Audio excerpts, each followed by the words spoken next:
मैं विद्या कुमार पहाड़पुर पश्चिमी panchayat ward number 11 की तमाम जनता के आभारी हूँ और जो प्रतिष्ठा आप लोगों ने दी है उसका मैं तहे दिल से शुक्रिया अदा करता हूँ और मैं अपने पद का निष्ठापूर्वक 5 साल निभाऊंगा।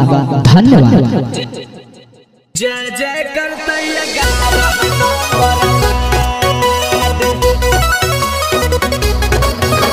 विद्या कुमार जिंदाबाद, विद्या कुमार जिंदाबाद।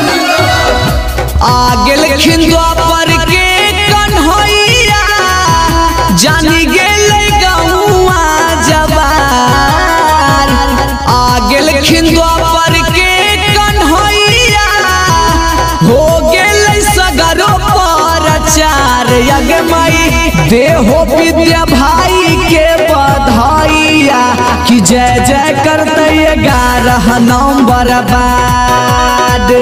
देहो विद्या भाई के बधाइया कि जय जय करते पहाड़पुर पश्चिमी पंचायत। देखो देखो कौन आया, देखो देखो कौन आया, विद्या कुमार जिंदाबाद, हरखिन अपन पंचायत के बलैया कि कुर्सी छोड़ी भागल मुदैया। हरखिन वार्ड नंबर 11 के बलैया कि कुर्सी छोड़ी भागल मुदैया।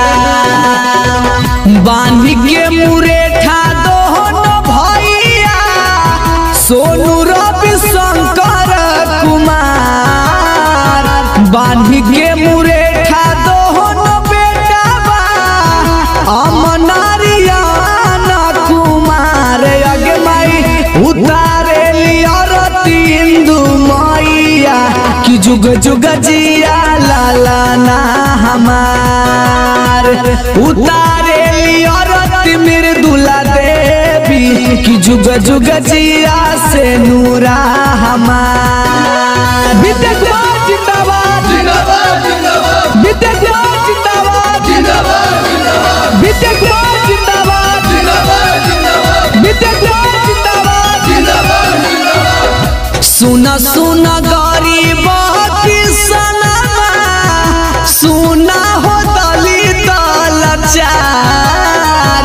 सुना सुना मजदूर किसनमा, सुना हो गरीब परिवार। यज्ञमाई झोपड़ी के छीनल रोटियां मिली फिर से अब ना होई गरीब पर अत्याचार। झोपड़ी के छीनल रोटियां मिली फिर से अब ना सही गरीब कोई अत्याचार। विद्या कुमार जिंदाबाद, विद्या कुमार जिंदाबाद, विद्या कुमार जिंदाबाद। सुना हमर चाचा चाची माई अब अच्छा दिन पंचायत में आई। सुना हमर चाचा चाची माई अब अच्छा दिन बाद में आई। बैजुराय के होलै 56 इंच के सीना जीत गेलखिन विद्या कुमार। बाबूराम प्रमोद राय के होले 56 इंच के सीना जीत गेल विद्या कुमार। अगमाई अभिजीत जुबा मिथल सहल चल विकासबो करे बार बार नमस्कार। रणधीर मनीष नीतीश रोहित राहुल श्याम जीतू रंजित करे प्रणाम।